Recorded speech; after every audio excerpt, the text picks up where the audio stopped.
Meus queridos futuros técnicos de segurança do trabalho, meus alunos, como vocês estão? Bem? Estudando bastante, vendo os vídeos, estão tendo dúvidas? Se tiver dúvidas, me procurem, tá? E aí, se mantendo tranquilo nessa quarentena, preparado, se precisar sair de casa usando as medidas de proteção, lembrem-se, vocês estão fazendo um curso em que proteção é uma coisa vital. Então a gente tem que se preparar para isso, né? Falando nesse contexto aí, galera, eu tenho participado de umas lives aí com vários profissionais da área de segurança do trabalho, né?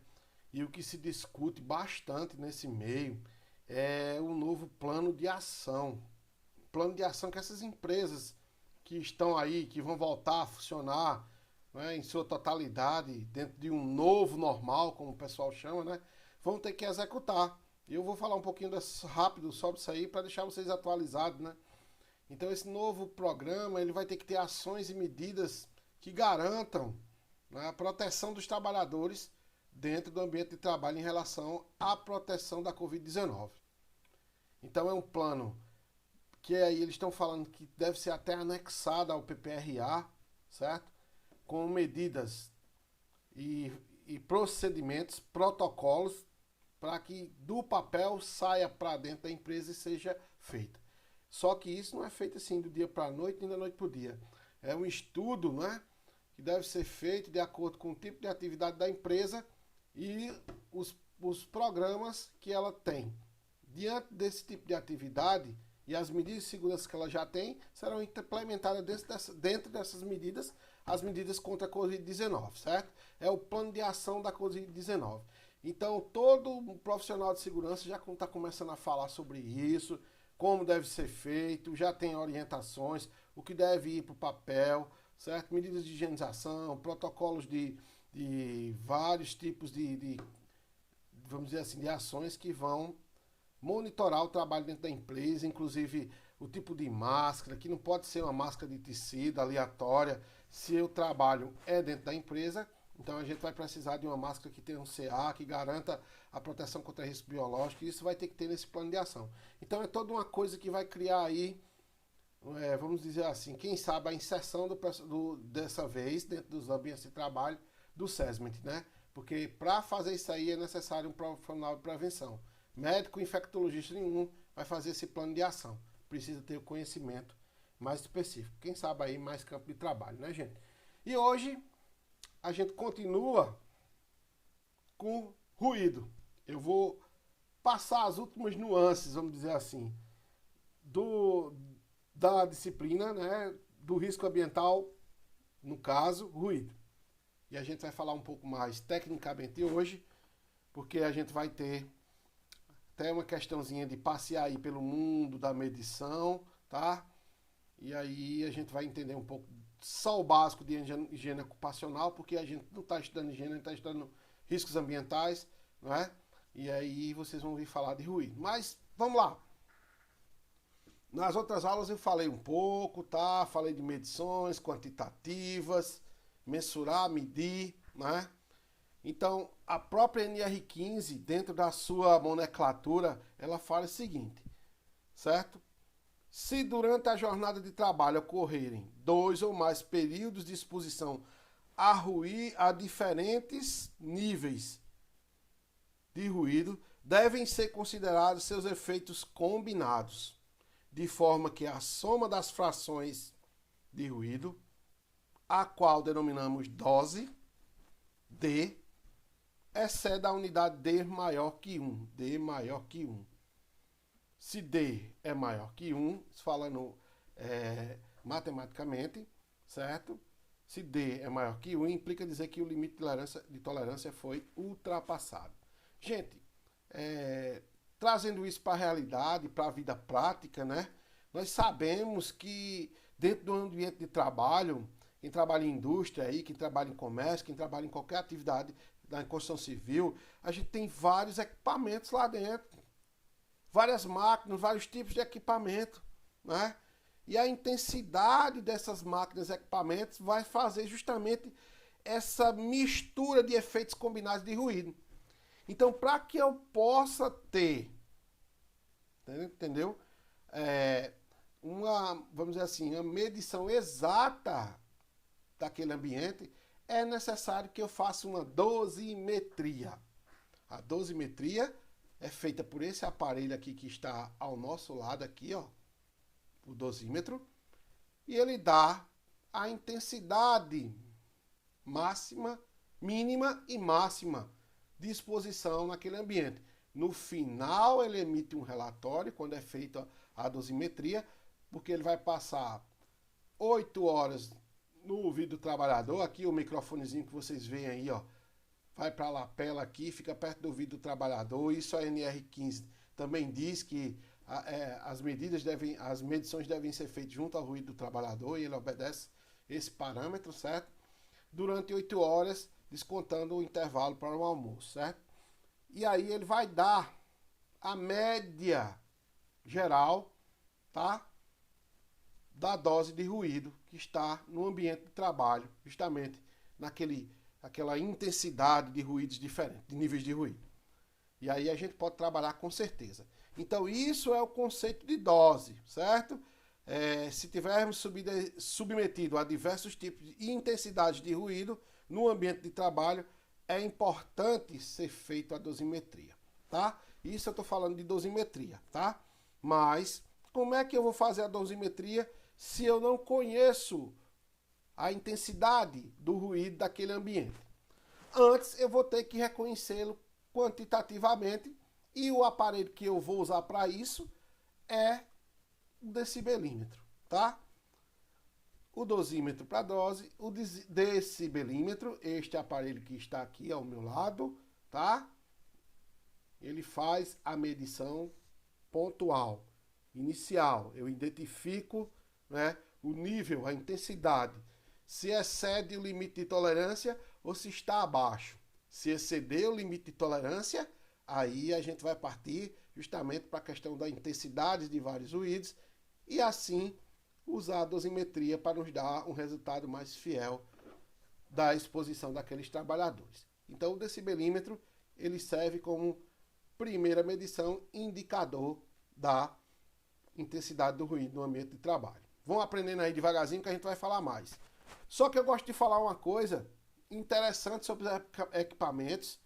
Isso é bem voltado à higiene ocupacional, mas eu preciso falar porque nós, se tivermos os equipamentos e formos trabalhar com consultoria, temos que aprender que esses equipamentos têm que ser calibrados. Eu vou explicar o que é calibração.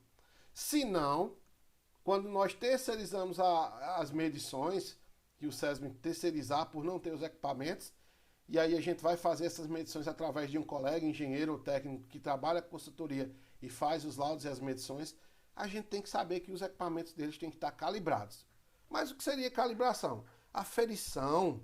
A calibração seria a aferição, a comparação, para ver se aquele equipamento ele está realmente fazendo o que ele diz, medindo no parâmetro para que ele foi criado para medir, tá bom? Então, uma forma mais técnica, a definição de calibração, certo? Dita por os órgãos que trabalham com esse tipo de tecnologia de calibração, os laboratórios, os órgãos que fazem os parâmetros, certo? Eles dizem o quê? Calibração representa o conjunto de operações que estabelece sob condições específicas de cada aparelho a relação entre os valores indicados pelo instrumento de medição e o sistema de medição de valores. Então, olha só como é simples. Eu tenho aqui o decibelímetro, certo? E esse meu decibelímetro, eu vou medir o quê? Ruído contínuo intermitente. Anexo 1 da NR15, né, que eu falei para vocês na outra aula. Qual é o limite mínimo de tolerância para ruído contínuo intermitente que está lá na tabela 1 da NR15? A gente sabe que é 85. Então, o que é que a calibração vai fazer? Ela vai fazer justamente a aferição desse equipamento para ver se ele está chegando exatamente aos 85 decibéis, certo? Lá no laboratório. Interessante, né? Por isso que depois que é feita a calibração dele ou do dosímetro, sai o laudo de calibração, que é muito importante principalmente no mundo das perícias, que a gente fala um pouco de perícia, por eu já ter trabalhado também com perícia, né? E ter conhecimento com vários colegas que trabalham no ramo de perícia, vários peritos, né? Então, eu sei que para a perícia o equipamento tem que estar calibrado. Não se exige isso para a confecção dos documentos, tipo PPRA, PCMSO, PCMAT e outros da área de segurança. Mas para ações na justiça, a calibração é muito importante, certo? E ela obedece normas da ABNT, como a ABNT 7025, que rege o sistema de calibração de equipamentos, tá? Temos a Rede Brasileira de Calibração, a RBC, que é a responsável por esses parâmetros técnicos para equipamentos de medição de ruído, luxímetro, de luz e aí outros como vibração, que a gente vai falar depois em outras oportunidades, tá bom? E aí tudo isso é chancelado pela tutela do Inmetro, né? Você já conhece o Inmetro, porque o Inmetro, além de trabalhar com esse sistema de metrologia, que é que se chama, né? Na comunidade científica, no estudo da medição, aí a gente chama de metrologia. Então o Inmetro é quem designa realmente as bases técnicas para esse tipo de calibração, certo? E o Inmetro também, agora, né, trabalha com equipamentos de proteção individual, que a gente já falou isso em outras aulas, tipo capacetes e outros, que não vem um caso agora porque vocês já sabem, tá bom? Então o selo do Inmetro é um certificador, com certeza, certo? Em questões de qualidade e segurança, beleza? Então estão entendendo o básico aí de um processo inicial de identificação do risco na versão quantitativa, porque a qualitativa é quando você usa o ouvido para identificá-la, né?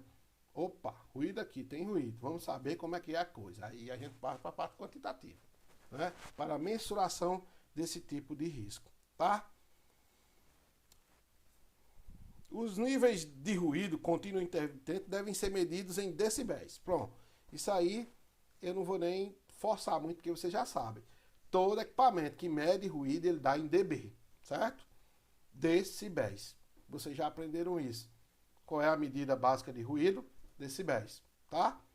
Eu não vou chegar a mostrar para vocês, porque fica muito pesado um vídeo do que é o algoritmo, logaritmo dB decibéis, certo? Mas aí, vocês entendendo que o dB é a medida de ruído, já dá para trabalhar com isso aí tranquilo, tá? Porque todo equipamento já vem, certo? Com o seu demonstrativo. Aqui no canto, ó, vocês vão observar, certo? No meu canto direito aqui, ó, que ele dá lá no finalzinho dB, certo? E eu vou explicar ainda algumas coisinhas aqui que estão no aparelho, tá? Isso é interessante. Interessante é vocês entenderem, certo? Que o equipamento, ele trabalha, além de já vir com dB, em dois circuitos normativos que a norma pede, a NR15, que é aqui, certo? Operando no circuito de compensação A, eu vou mostrar a vocês, e o circuito de resposta lenta slow, A slow. Mas professor, o que é isso? Eu não entendo esse negócio. O que é circuito de compensação, certo? O que é resposta lenta slow? Calma. O circuito de compensação A é este que vai estar aqui, ó. O aparelho ele já vem programado, tá? Com o LOzinho aqui, ó, vocês estão vendo o LO? E embaixo o A, certo? Circuito A, certo? Isso para medidas de ruído contínuo e intermitente, certo? Ruído de impacto já é outra nomenclatura, certo? Mas a gente fala depois. O que seria isso? O circuito de compensação A, certo? Ele não só se divide em A, ele se divide em circuito de compensação A, B e C linear, certo? O que é? Ele tenta chegar, certo? A sensibilidade parecida com a do ouvido humano, tá? Porém, ele tem vamos dizer assim, um pouco ainda de refração, porque ele não vai ser igual ao medido o ouvido humano, certo? Certo? Essa padronização modela justamente para que o microfone funcione dentro do mesmo padrão, chegando perto da nossa audição. Interessante isso, né, gente? Claro, se eu vou medir ruído e o ruído afeta o sistema auditivo, eu tenho que ter um microfone sensível para que tenha captação do que vai entrar no meu ruído. Entendeu? E é feito através desse circuito. Esse circuito ele se assemelha. Por isso que é chamado de circuito de compensação. Ele tenta compensar justamente o que vai chegar até o ruído do trabalhador. Estão entendendo? Slow, porque ele usa a medição durante segundos, constante. Interessante, né? Isso aí é para vocês entenderem, tá?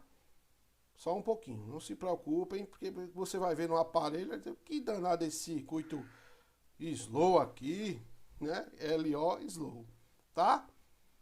Entenderam? Bem interessante, só essa curiosidade para vocês entenderem, certo? E aí, esse tipo de medição é feita também do dosímetro, certo? Eu mostro o decibelímetro e será interessante um dia a gente ter uma aula prática com o dosímetro. Eu acredito até que o professor Ari já mostrou para vocês, eu não sei. Ele sempre trazia os colegas aí, né? Nossos colegas que se dispusiam a vir na sala de aula mostrar os equipamentos dele. E já viram até um dosímetro e decibelímetro, né? E aí, esta é a parte quantitativa, tá bom? Então vocês têm que entender. Eu vou entrar um pouquinho mais agora na dosimetria, tá? Porque ela existe uma parte de cálculo interessante, que é o que a gente chama de cálculo de dose de ruído, equação de cálculo de dose de ruído, mas não precisa se preocupar, tá? Eu tenho até um vídeo que eu vou colocar para vocês ensinando a esse tipo de cálculo de equação, mas não vão se preocupar porque vocês devem estudar, porque isso é muito necessário em concurso, certo? E na prática hoje, nem um técnico de segurança que trabalha com medição, nem um engenheiro de segurança de trabalho faz mais esse tipo de cálculo no papel. Por quê? O dosímetro que está aqui do nosso lado, o dosímetro, ele faz o quê? Ele mede e depois do período de medição de 8 horas de identificação lá de quantitativa, certo? Ele faz o quê? Ele emite, certo? A planilha, os gráficos e no final a média geral da dosimetria. Hoje os equipamentos já saem totalmente prontos para emitirem esse laudo, que você vai anexar no seu programa, no seu PPRA, mostrando que foi feita a dosimetria, na LTCAT, né? Mostrando que a dosimetria foi feita, porque também é muito pertinente usar na LTCAT, como é um laudo técnico de condições ambientais, o dosímetro, tá bom? Então, essa fórmula que está aqui em cima, certo? Está aqui em cima, ó. C1 sobre T1, C2 sobre T2, C3 sobre T3, traço, mais CN sobre TN, tá?